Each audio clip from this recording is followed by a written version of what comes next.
না বাবা, তাবিজ না দিলে আমি আপনার পাও ছাড়বো না বাবা, মোর একটা বাচ্চা লাগবে।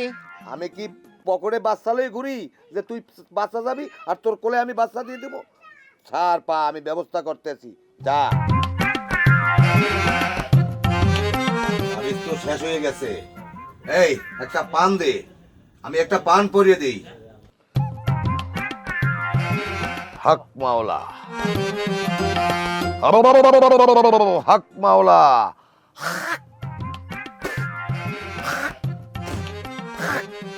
এই নে, এই স্যাপ দেওয়া পান তোর বউরে খাওয়াই দে, তোর বউর বাচ্চা হইবে।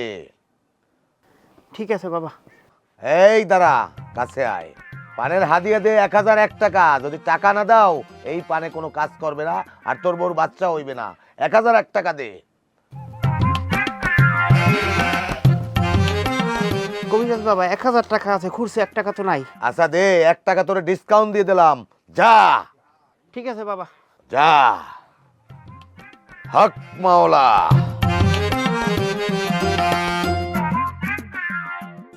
বউ একটু হা করো তো। কেন হা করতে হইব কেন? আরে তুমি একটু হা করো, তোমার জন্য একটা সুন্দর জিনিস নিয়ে আসছি। তাই? হ্যাঁ। আচ্ছা ঠিক আছে, আর করতেছি। হ্যাঁ। পান খাও। আর ভাবলাম কি নাকি একটা পা নাই না, কত রং তামাশা। এটা কবিরাজ বাবা স্যাপ দিয়ে দিয়েছে।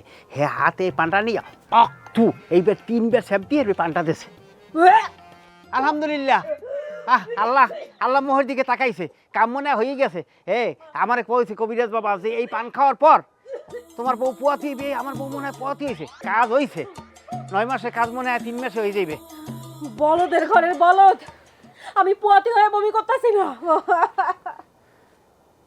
তাই? আমি বমি করি নাই। আরে তাহলে তুমি পোয়াতি না হলে বমি করছো কেন? কেন বমি করছি বুঝতে পারতেছেন না? কবিরাজের মধ্যে এক থুক হয়ে 3 মাস ছাপ দিছে, সেই মানুষের ছাপ দেওয়া পারে না, আপনি আমার খাওয়াই দিচ্ছেন। আরে বোকা, কবিরাজ বাবা কইছে স্যাপ দেওয়া পান খাইলে বাচ্চা হইবে। হয় বুঝতে পারছি, আপনার ওই কবিরাজ যদি পানের মধ্যে গু দিয়া কয় এই পান মন্ত্র পড়া দিছি তোর বউরে নিয়ে খাওয়া, তোর বউয়ের বাচ্চা হইব, তাহলে আপনি আমার ওটা খাওয়াই দিবেন? আরে বাবা, কবিরাজ বাবা যদি কয় হ্যাঁ তো খাইতে হইবি। সি সি সি সি সি। এই ব্যাটার মাথায় একটু গিলু নাই। আর কোনোদিনও আপনি যদি আমার কিছু আইন না দেন আমি কিচ্ছু খাবো না, কিচ্ছু না। এ আসমা, কই যাও? যাইতেছি কল পারে।